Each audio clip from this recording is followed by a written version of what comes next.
सुगस कल के दिन पीसी ज्वेलर्स ने अपने डेट रिडक्शन के बारे में अपडेट दी थी कि out of 14 consortium of banks, 2 banks का हमने प्रॉपर कंसोलिडेटेड डेट जो है खत्म कर दिया है। ये अपडेट कल के दिन कंपनी दी थी। कल भी मोमेंटम था, आज फिर से मोमेंटम है। दोनों दिनों के अंदर इनफैक्ट पिछले 3-4 सेशन में 200 ईएमए यानी कि एक्सपोनेंशियल मूविंग एवरेज के पास स्टॉक आ रहा है, बट वहां से रिजेक्शन देकर के यानी कि सेलर वहां पर बार बार मिल जाते हैं। अब आज भी कंपनी ने टोटल 3 से 4 अपडेट्स दी हैं और कंपनी ने अपने प्रेफरेंशियल अलॉटमेंट के बारे में बताया, जहां पर सबसे पहले ही यानी कि सेकंड कॉलम में ही आपको कंपनी में एक नाम देखने को मिलेगा, नेम ऑफ द एक्वायरर, जो कंपनी ने यहां पर चूज किया है। यहां पर कंपनी में इक्विटी कन्वर्जन के लिए जो नाम आया था, ठीक है, इसका नाम है यूनिको ग्लोबल अपॉर्चुनिटीज फंड लिमिटेड। ये नाम आप लोगों को प्रेफरेंशियल अलॉटमेंट में देखने को मिला था। और अगर आप यहां पर देखोगे कंपनी के एफआईआई की होल्डिंग में, तो आपको सबसे पहले यूनिको ग्लोबल अपॉर्चुनिटीज फंड लिमिटेड ही देखने को मिलेगा, जिन्होंने इस पूरे टाइम पीरियड के अंदर यानी कि कंपनी के प्रेफरेंशियल अलॉटमेंट टाइम पीरियड के अंदर अंदर कहां कहां पर एंट्रीज करी है, आप ये यहां पर समझ सकते हो। यानी कि इक्विटी कन्वर्जन कहां कहां पर हुआ होगा। मेजर इक्विटी कन्वर्जन जो है बताया जा रहा है कंपनी की तरफ से कि आपका मार्च 30 के टाइम पीरियड के अंदर अंदर हुआ है major equity conversion in warrant to equity. ठीक है, ये कंपनी ने यहां पर किया था। कितना अमाउंट है टोटल, ये जाएगा आपका लगभग 1,21,10,000। हाँ, 1,21,00,000 इक्विटी कन्वर्जन कंपनी ने इस टाइम पीरियड के अंदर किया था, मार्च 30, 2026 के अंदर। वेयर आज अगर आप कंपनी की होल्डिंग डाटा पर देखोगे तो आप लोगों को नजर आएगा, एक तो पहले यहाँ पे यूनिको ग्लोबल और साथ में एबिसो ग्लोबल अपॉर्चुनिटीज फंड, ये दो नाम आपको यहां पर नजर आएंगे, जिसमें आपको दिखेगा कि मार्च की होल्डिंग के अकॉर्डिंग यूनिको के पास 6.30% तक की होल्डिंग थी, वेयर एज एबीसे के पास में 1.41% की होल्डिंग थी। वेयर एज इसके बाद जब आप मार्च के बाद में अप्रैल की होल्डिंग जब हमारे पास में आती है तो पता चलता है कि यूको ने 5.61% की होल्डिंग कर ली, यानी कि यूको ने थोड़ी सी सेलिंग करी। उसके बाद में एबीसे ने यहां पर 1.41% से 5.20% तक की होल्डिंग करी। यानी कि अल्टीमेटली जो प्रेफरेंशियल अलॉटमेंट है उसमें काफी ज्यादा चेंज आया है अप्रैल की डाटा में। तो ये चीजें यहां पर देखने को मिली आपके पीसी ज्वेलर्स के अंदर यूनिको और एबिसो के बीच में। और एक बार यहां पर देख भी लेते हैं कि यूनिको और एबिसो में क्या क्या डिफरेंस है। सो एबिसो ग्लोबल लार्जेस्ट इन्वेस्टर है पीसी ज्वेलर्स के अंदर कैपिटल स्ट्रेंथनिंग एक्सरसाइज के टाइम के अंदर, यानी कि एक तरह से आप कह सकते हो कन्वर्जन ऑफ वारंट्स में, जिसमें सबसे बड़ा नाम एबिसो ग्लोबल का ही आता है। ऑलराइट, तो एक पूरा का पूरा वारंट कन्वर्जन जो कंपनी ने किया, ये डेट रिस्ट्रक्चर करने के लिए किया, कंपनी में फ्रेश फंडिंग लाने के लिए किया। एबिसो का नाम आपको यहां पर दिख जाएगा और दूसरा नाम आपको यहां पर दिखा था जो हमने डिस्कस कर लिया है, यूनिको एंड एबिसो, ये दो नाम यहां पर है।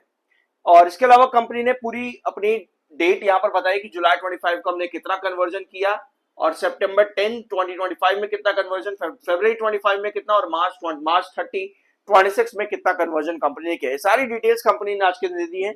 और कल के दिन कंपनी ने अपने डेट के बारे में भी बताया था कि हम डेट फ्री होने वाले हैं, और हमने इतने कंसोर्टियम ऑफ बैंक्स का जो डेट है वो पूरी तरह से आउटस्टैंडिंग डेट क्लियर कर दिया है। अब इन सब चीजों का जो फायदा है और बेनिफिट है वो शेयर पर देखने को मिला। ऑल्दो सेलर्स डेफिनेटली आपके एक्टिव है, 5,60,21,000 इस समय सेलर है एंड 3,30,95,000 इस समय बाहर है। तो बाहर सेलर का डिफरेंस आज काफी ज्यादा है यहाँ पर, और इसकी वजह से 200 ईएमए पर, जब भी हम पिछले 4 सेशन के अंदर 200 ईएमए पर आ रहे हैं, एक बार यहाँ पे, 2 बार, 3 बार, 4 बार, बार बार यहीं से ही सेलिंग सबसे ज्यादा देखने को मिल रही है। लेकिन ऑल्दो अच्छी बात है सबके अंदर पता है क्या है कि एटलीस्ट 200 ईएमए पर आपका हैंगिंग बेस चल रहा है। ये ब्लैक लाइन बहुत ज्यादा इंपॉर्टेंट है, क्योंकि इसी ट्रेंड से पहले भी आपको कई बार पीसी ज्वेलर में सेलिंग दिखी है। लगभग 1 साल से ज्यादा हो चुका है कि 200 ईएमए पर सस्टेन नहीं कर पाया है, बट फाइनली यहाँ पर हैंगिंग बेस चल रहा है। तो कहीं ना कहीं यहाँ पर जो पोजीशन है पीसी ज्वेलर्स के अंदर, उन इन्वेस्टर्स के स्पेशली जिन्होंने अराउंड 8.60 पर अपनी एंट्रीज बनाई होंगी, यानी कि जिन इन्वेस्टर्स ने 8.60 पर अपनी एंट्रीज बना करके रखी है पीसी ज्वेलर्स में, वो कहीं ना कहीं स्टिल होल्ड करके रख रहे हैं और 200 ईएमए को किस तरह से आगे जाकर के रिएक्ट करेगा उसका इंतजार कर रहे हैं। अल्टीमेटली जो बड़े ब्रेकआउट्स हमारे पास में 11.20 के पहले नहीं आते, यानी कि 11.20 सस्टेन करना जरूरी है पीसी ज्वेलर्स के लिए, बड़े ब्रेकआउट्स के लिए, कि यहाँ पे बड़ा टारगेट हमको कुछ मिले। फिलहाल के लिए जो कंपनी में बेनिफिट्स नजर आ रहे हैं, ये रैली जो कंपनी को मिली है 8.5 के प्राइस से, उसके पीछे के रीजन कंपनी की फ्रीक्वेंट अपडेट्स अपने डेट को खत्म करने के लिए। और राइट, इसके अलावा जो लंबे ब्रेकआउट्स है वो कंपनी किस तरह से अपने क्वार्टर रिजल्ट्स को आगे परफॉर्म कर पाएगी उस पर डिपेंड करता है। तो फिलहाल के लिए 8.60 पर जिन्होंने एंट्री करी उनकी नजर अभी यही है कि 200 ईएमए पर ये किस तरीके से काम कर रहा है, क्या इसका सस्टेन करेगा या फिर नहीं करेगा। वेराज कोई भी फॉल बिलो अराउंड 9.10 यहां पर आपको वही 8.6 वाले इन्वेस्टर प्रॉफिट बुक करते देखने को मिल सकते हैं। तो ओवरऑल जो यहाँ पर इन्वेस्टर्स हैं वो 8.60 वाले बैठे हुए हैं। डेली बेसिस पर ट्रेड एक्टिविटीज आपको ज्यादा देखने को मिल रहे हैं, जिसका नुकसान हर बार 200 ईएमए पर देखने को मिल रहा है। फिलहाल के लिए 11.20 के नीचे आपको नजर आएगा अराउंड 10.84 के आसपास का रिजेक्शन। 10.84 के पास में आपको एक रिजेक्शन दिख रहा है, जहां से लास्ट आपको यहां पर भी और इस हफ्ते में आप कह सकते हो पिछले हफ्ते और इस हफ्ते को मिलाकर के 10.84 पर सबसे ज्यादा सेलर यहां पर एक्टिव है।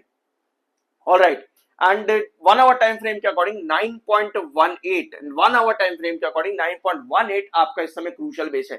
तो अगर हम डेली टाइम फ्रेम के अकॉर्डिंग देखें तो 9.10 के ऊपर जब तक है तब तक आपके 8.60 वाले इन्वेस्टर्स यहां पर एक्टिव हैं। अगर हम 1 आवर टाइम फ्रेम पर देखेंगे तो 9.18 आपको यहां पर नजर आएगा, जो कि बहुत ज्यादा एक दूसरे के काफी हद तक पास है। डेली टाइम फ्रेम भी 1 आवर टाइम फ्रेम भी कहीं ना कहीं ये 200 ईएमए 1 आवर टाइम फ्रेम का, डेली टाइम फ्रेम का 9.10, ये दोनों ही आपको एक चीज इंडिकेट करते हैं कि इन्वेस्टर्स की नजर जिन्होंने लोअर लेवल पर एंट्री कर रखी है वो इसी 200 ईएमए या फिर 9.10 के आसपास है, कि ये ट्रेंड बने रहना बहुत ज्यादा जरूरी है पीसी ज्वेलर्स के लिए। अगर आप रिसेंटली देखोगे तो 8.60 को क्रॉस करने के बाद में 9.10 के आसपास आकर के ही पहला स्ट्रगल देखने को मिला, जिसके बाद में पूरा ब्रेकआउट है।